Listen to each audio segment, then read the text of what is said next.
On dit qu'un bien plein sud lumineux se vend toujours mieux. Et pendant longtemps, c'était vrai. Mais cette semaine, en visite, j'ai eu des clients qui m'ont dit je préfère éviter plein sud. Avec les étés qui deviennent de plus en plus chauds, on pense aux années à venir. Alors, un bien orienté nord, plus sombre, est-ce qu'il veut vraiment moins cher aujourd'hui? Je vous explique comment on prend ça en compte dans une estimation immobilière. Pas au feeling, en vrai, avec une vraie méthode et en prenant en compte de ce qui est en train de changer. Avant de parler prix, il faut comprendre une chose. Aster réfléchit avec sa tête, mais il prend souvent des décisions avec ses émotions. Les deux comptent et souvent, c'est le ressenti qui l'importe. Dès qu'il pousse la porte, trois choses qui jouent. Première chose, la lumière. Une pièce baignée de lumière donne une bonne impression et donne l'impression de propreté. Une pièce sombre, même bien rangée, paraît plus petite et plus froide. Deuxième chose, la chaleur perçue. Un bien plein sud, surtout en hiver, dégage une sensation de confort. Un bien nord peut sembler froid, même si le chauffage fonctionne complètement, parfaitement. La sensation d'espace. La lumière naturelle agrandit visuellement une pièce. Sans elle, les volumes paraissent plus petits qu'ils ne le sont vraiment. Retenez ça, l'acheteur n'achète pas les mètres carrés, ils achètent une sensation, un cadre de vie. Et cette sensation se forme dans les premières 90 secondes de la visite.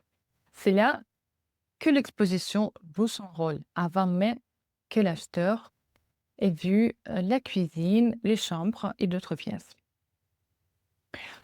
Un exemple simple, un séjour orienté est paraît plus grand et plus lumineux si l'acheteur visite le bien le matin, quand le soleil entre directement dans la pièce. Le même séjour, visité l'après-midi, soleil de l'autre côté donc, semble plus petit et plus terne. Même bien, même surface, mais deux impressions complètement différentes selon l'heure. Ce qui est en train de changer, le confort d'été s'invite dans l'écation. Pendant longtemps, le sud a été le critère numéro un. Les agents immobiliers le confirment encore aujourd'hui. Un bien plein sud se vend beaucoup mieux qu'un bien au nord. Mais avec les canicules qui revient chaque été, une nouvelle question apparaît en visite. Est-ce que ce logement reste vivable en été sans avoir la clim allumée en permanence? C'est exactement ce que j'ai entendu cette semaine. Des clients qui, en pleine visite, m'ont dit clairement qu'ils ne voulaient pas de bien plein sud, trop chaud, trop difficile à vivre l'été. Il y a un point que beaucoup d'acheteurs découvrent. Mettre une clim, ce n'est pas toujours simple. En copropriété, installer une clim nécessite une autorisation à nager. Et cette autorisation peut être refusée. Bruit, l'aspect visuel, règlement de copropriété. Et les tribunaux confirment régulièrement les refus. Donc, je mettrai la clim n'est toujours pas une solution garantie. Ça rend le confort naturel du bien encore plus important. Autre changement que je vois sur le terrain, les derniers étages. Longtemps, les plus recherchés, la vue, la lumière, le calme. Aujourd'hui, certains acheteurs s'en méfient parce que sous les toits, ça surchauffe vite en été.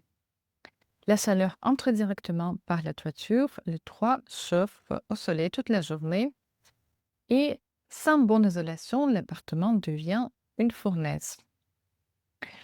Un exemple concret, les clients ont finalement préféré un bien au rez-de-chaussée dans une résidence arborée. Les arbres, la verdure autour, ça donne tout de suite une sensation de fraîcheur. Ce qui aurait été vu comme un défaut il y a quelques années, le rez-de-chaussée est devenu leur critère numéro un.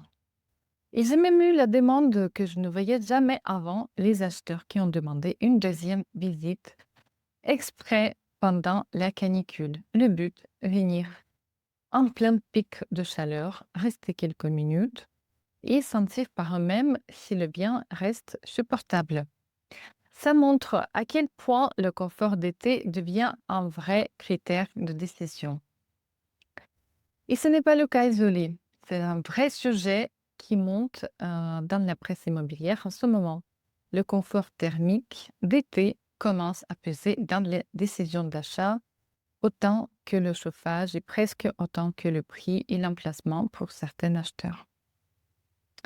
Retenez ça. Ce qui semblait être un défaut hier, moins de soleil direct, une exposition nord-est, un rez-de-chaussée, devient pour une partie des acheteurs un vrai argument de confort en été. On revient finalement au bon sens des anciens. En Provence, par exemple, on limitait depuis toujours les ouvertures au sud et à l'ouest pour gagner de frais. Ce qui passait pour une contrainte hier redevient une vraie qualité aujourd'hui. Ce n'est pas encore la norme partout. Le sud et la lumière restent pour l'instant largement valorisés. Un bien exposé et lumineux peut se vendre autour de 10% plus cher qu'un bien comparable plus sombre. Mais la tendance démarche et un bon agent la va venir avant tout le monde.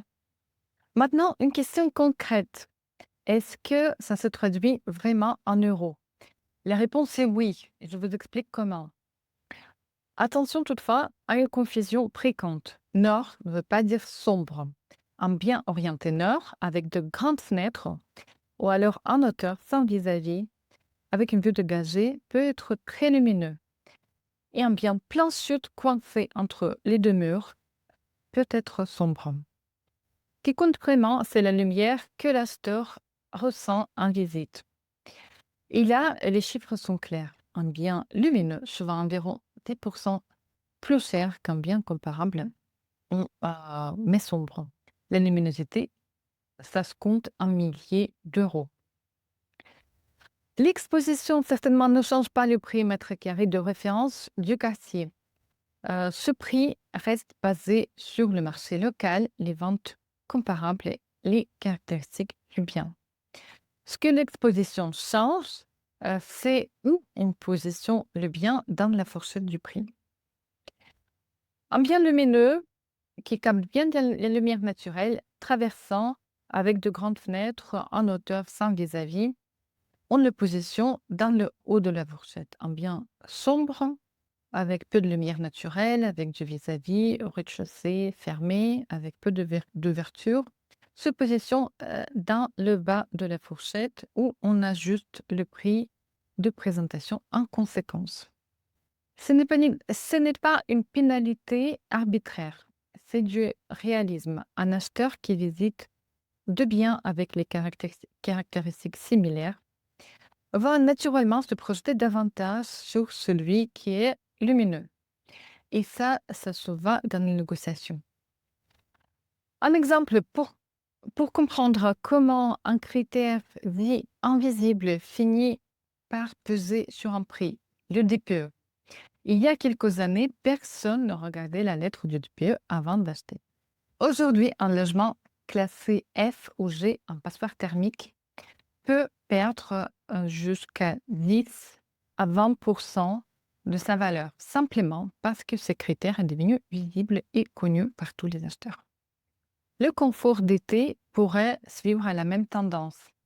Ce n'est pas encore un critère chiffré dans les estimations, mais c'est un critère que les acheteurs commencent déjà à examiner en visite. Et un bon agent l'intègre dans la réflexion et le positionnement du bien avant que ça devienne une évidence pour tout le monde.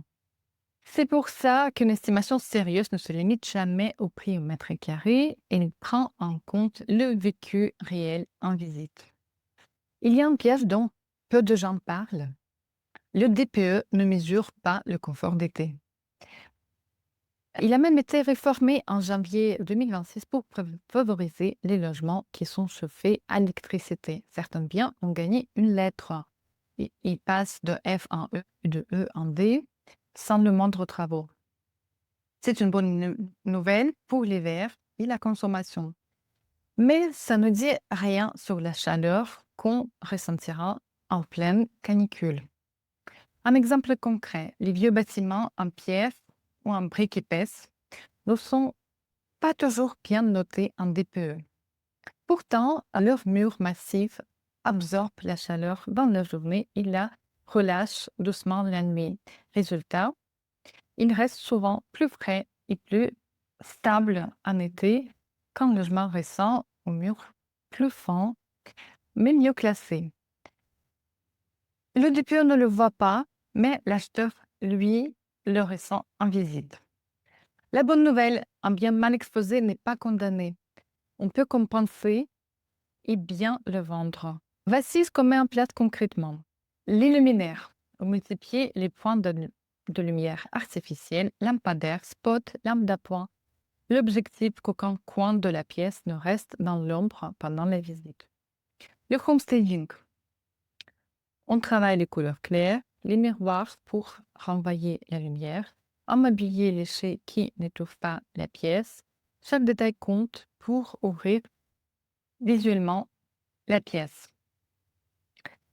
Les horaires de visite. On choisit des moments de la journée où le bien capte le plus de lumière naturelle possible. Une visite bien placée dans la journée peut complètement changer la première impression. Quatrième point, les photos. On soigne la prise de vue, lumière naturelle maximale, retour professionnel mesuré, angle qui favorise l'espace plutôt que l'ombre. Retenez ça, on ne cache jamais un défaut, on le compense avec de la préparation. Et avec ce qu'on a vu avec le confort d'été, pour une partie des acheteurs, ce bien plus frais en été devient un vrai argument.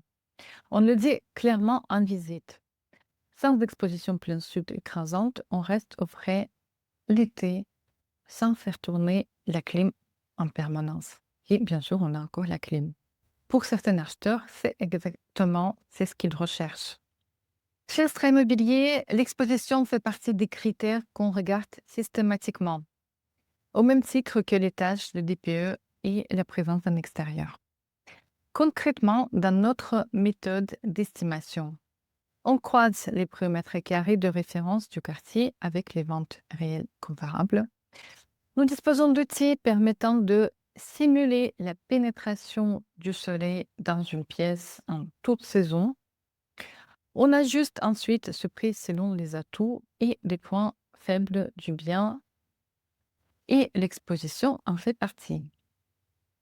Un bien bien exposé au lumineux nous fait remonter vers le haut de la fourchette. Un bien sombre, on ajuste vers le bas, tout en construisant une vraie stratégie pour le vendre au meilleur prix possible et pour valoriser ce bien. C'est ça, une estimation sérieuse, pas juste un chiffre sorti d'un site en ligne.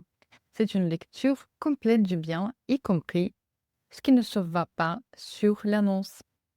Un bien en or, sombre, mal exposé, ça se vend. Et au bon prix, avec une bonne préparation et la bonne stratégie.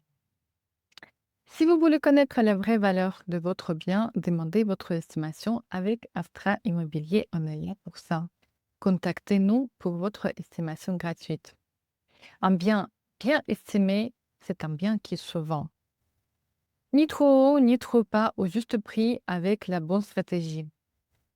C'est ce qui fait la différence entre une vente qui traîne des mois et une vente rapide au bon prix.